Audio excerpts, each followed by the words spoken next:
The flower's dying. It needs water.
I cannot enter.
Good evening, sir.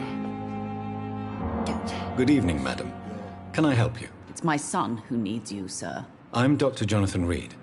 How can I help your son? I'm Beatrice Goswick, mother of Mortimer Goswick. Could you check on him, please, Dr. Reed? I've heard much of your talents as a physician.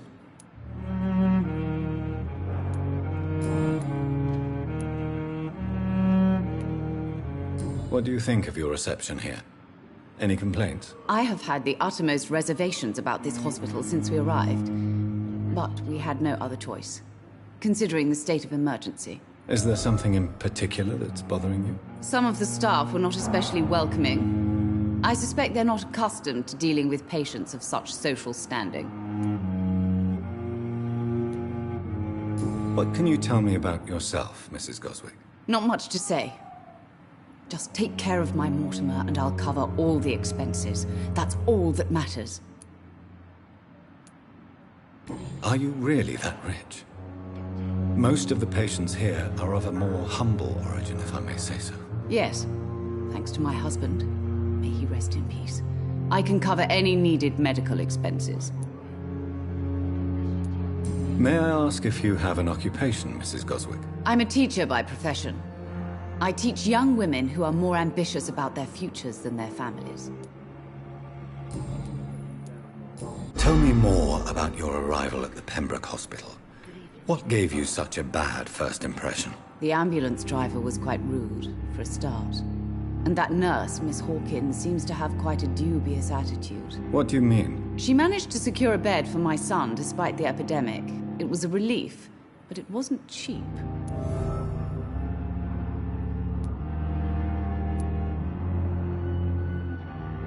I share your concern, Mrs. Goswick.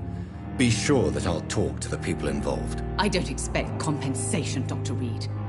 But I'm aware such behavior would not be tolerated in other hospitals. Don't waste your time with me. She charged you for a bed? Yes, and I paid without question, considering the urgency of the situation.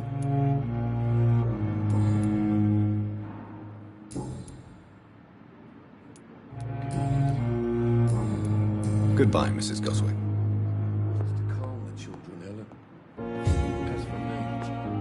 Good evening. I'm Dr. Reed. Can I help at all? No, Really? Why are you here, then? I don't want to talk. My throat hurts too much. I suppose that this pain is the reason you're here. Is someone taking care of you? Yes. And no. Could you at least tell me your name, sir? Mortimer. Mortimer Goswick.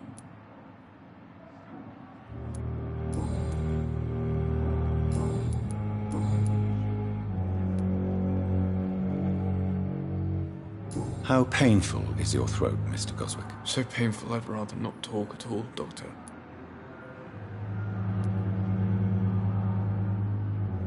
I'm sure you realize a doctor and his patient have to communicate, sir. Would it help if I gave you some paper and a pen? Not really. I see. Then maybe it's not just your throat that hurts, Mr. Goswick.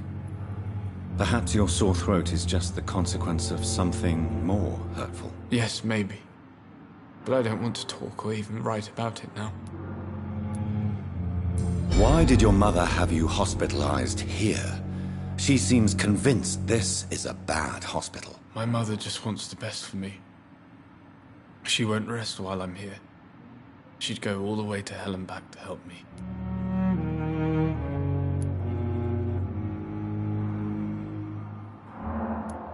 Pembroke Hospital may look unorthodox, but rest assured you're in good hands here. It's not me you have to convince, Dr. Reed. It's my mother. Is your mother bothering you? As your doctor, I can ask her to leave you alone if you would prefer. That's tempting, Doctor. But you have no idea what my mother is capable of. She would tie herself to my bed if you asked her to leave. Do you need any help? I'm afraid I may, sir. I don't mean to be a burden.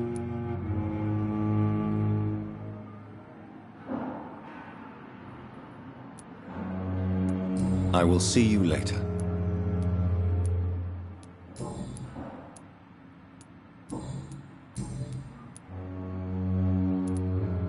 Tell me about yourself, Mr. Goswick. I don't want to talk, Doctor. I have to go now, sir. But don't hesitate to contact me if you need any help. I'm all right. Don't waste your time with me.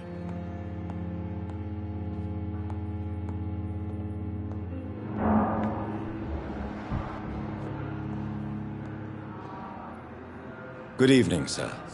I'm Dr. Reed. May I help you? I don't know if a third opinion is needed.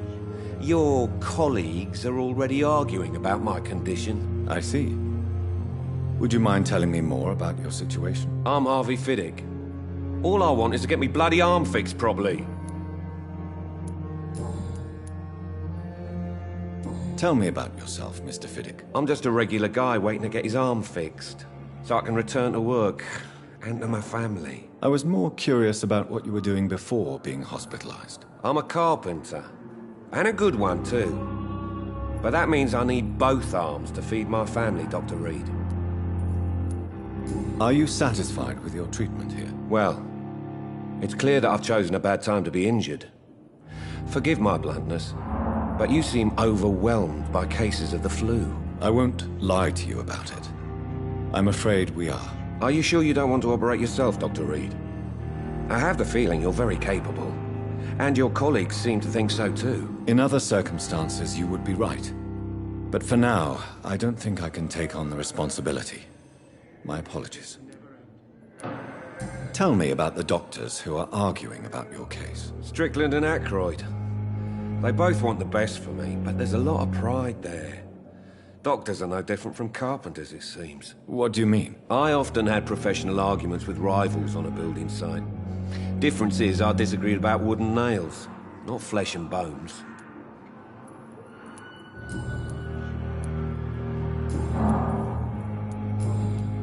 Goodbye for now, Mr. Fiddick. I'll see you later. You always knew the words to calm the children, Helen. As for me, what a blundering idiot.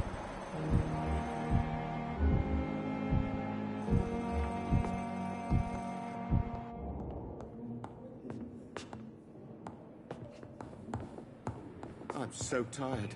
Will this shift never end?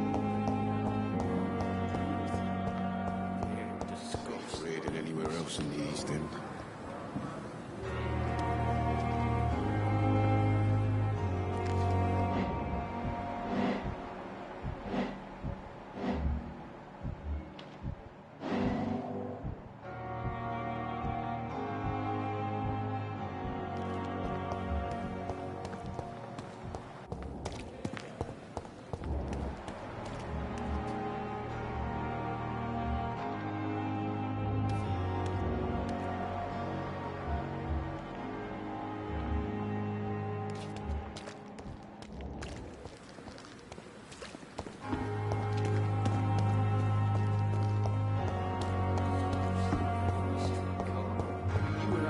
Dr. Reed, I know that Pembroke will prevail and survive this epidemic.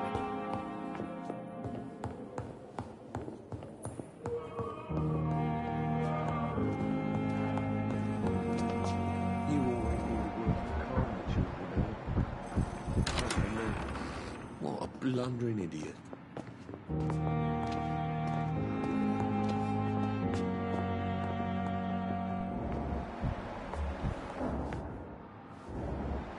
I'm all right. Don't waste your time with me.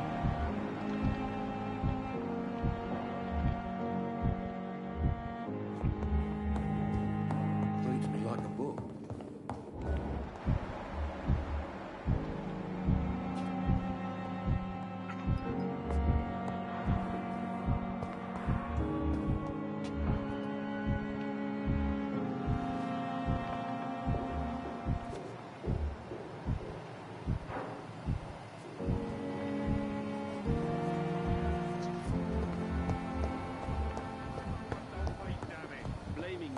Further your agenda, sir.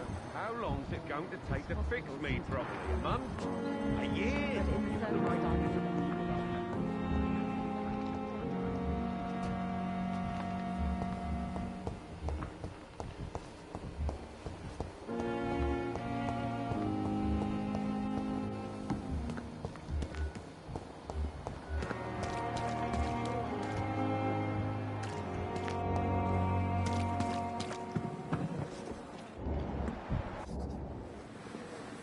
Good evening, Dr. Tippett. Dr. Reed, any good news to share? Corcoran, I want you to tell me about Mr. Connor. How did he die? What happened? He was my patient. He died because of my mistake. That's the blunt truth.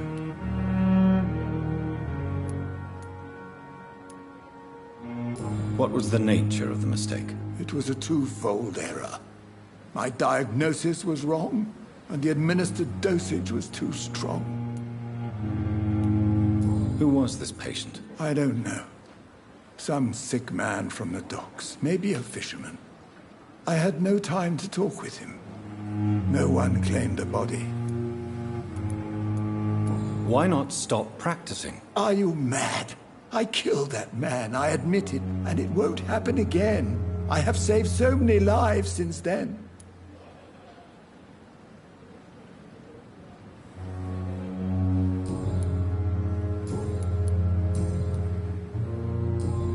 Goodbye, Dr. Tippett.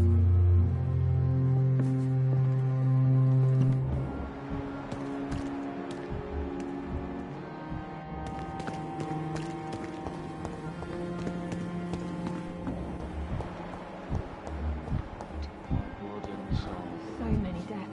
They belong to you. And what of now. my own The life? life running in your veins. This dead. It's locked, all right. Dark Queen, spare your obedience.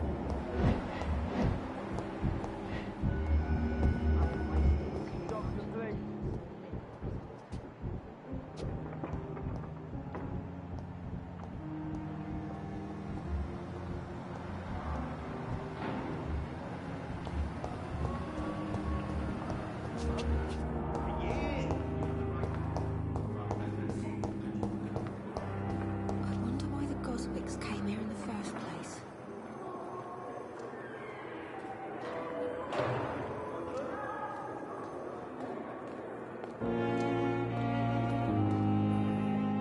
A giant morgue disguised as a hospital. Worth a Pembroke nowadays.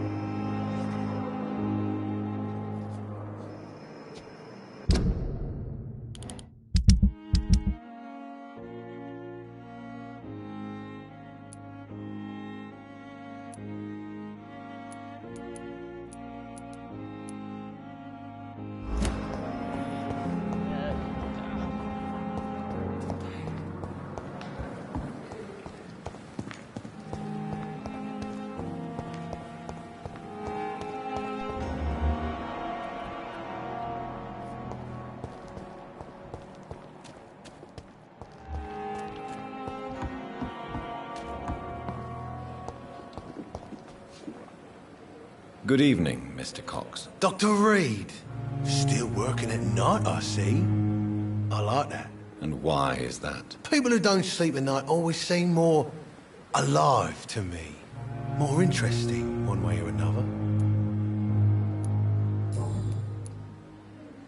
Do you ever think about that poor fellow I saw you push in the water? The wound he gave me will make sure I don't forget him. Still fucking hurts. Boss had cut me good. That man was determined to murder you. You almost died. What a surprise. The first time I met him, he nearly shit himself. Fucking coward. I guess revenge gives you balls. What did he want? Revenge? I recently had to kill his brother. Poor arsehole thought it would be easy to return the favour.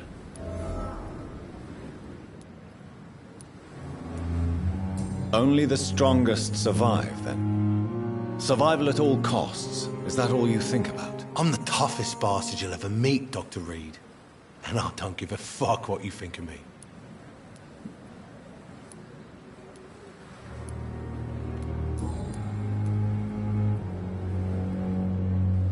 How is your hospitalization going, Mr. Cox? This is a shitty place with shitty staff. But as long as I'm treated all right, I'll be fine. What's wrong with the Pembroke staff? That bastard you sent to bring me here, Milton. I thought he was going to break all my bones before I reached my bed. I see. Any other smart comments? The nurses aren't too ugly. Especially that foxy one, Nurse Crane. Pretty brunette, tough attitude, oh, I like that. What's wrong with the hospital? Come on, Dr. Reed. The place is a dump. Smelly, sad, and dirty. But you're alive thanks to the efforts and dedication of the staff here, aren't you? What are you expecting, a medal? I thought that saving lives was just part of the job. Must be an unsatisfactory profession at this time, I'm sure. I'll leave you for now, Mr. Cox.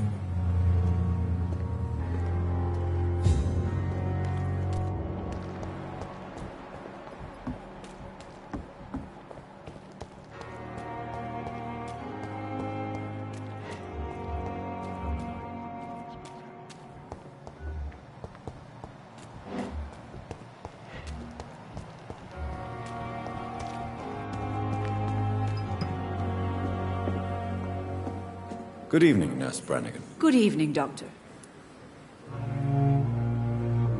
Goodbye, Nurse. Call me if you need assistance.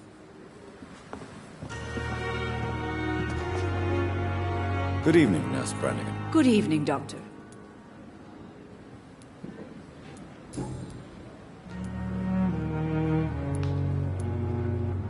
Why does Dr. Tippett's claim you're the main reason he keeps working, despite his fatigue? If it wasn't for him, I probably would have left the Pembroke years ago. Dr. Tippett does not think of you as just a nurse anymore, does he? If you're suggesting he's not taking my gender into consideration when it comes to medical practice and knowledge, I really hope he doesn't. Tell me what Dr. Tippett did. I know his mistake caused a patient's death. If I had not covered up his error, Dr. Tippett would have been fired from this hospital. I could not let that happen. You can't allow your emotions to dictate your conduct concerning patients, Nurse Brannigan. Look around you, Dr. Reed. Do you really think we can afford to lose a brilliant practitioner like Dr. Tippett in our situation?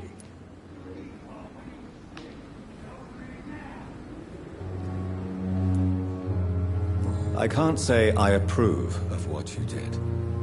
But as a field surgeon, I know that some situations require you to bend the rules. I'm not proud of what I've done, but to contain the epidemic must be our priority, so we can't afford to lose Dr. Tippett.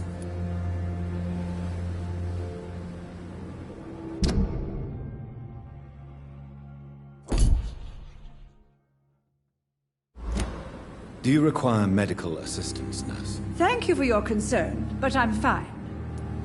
Goodbye, nurse. Call me if you need assistance. Good evening, Nurse Brannigan. Good evening, Doctor. I've decided that I won't reveal Dr. Tippett's, shall we say, misdemeanor. I'm so glad you share my point of view. Dr. Tippett's is a brilliant practitioner. We most definitely need his know-how. I hope you're right.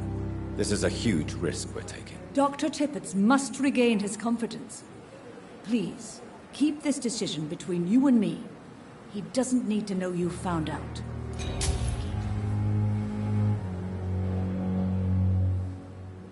Goodbye, nurse. Call me if you need assistance.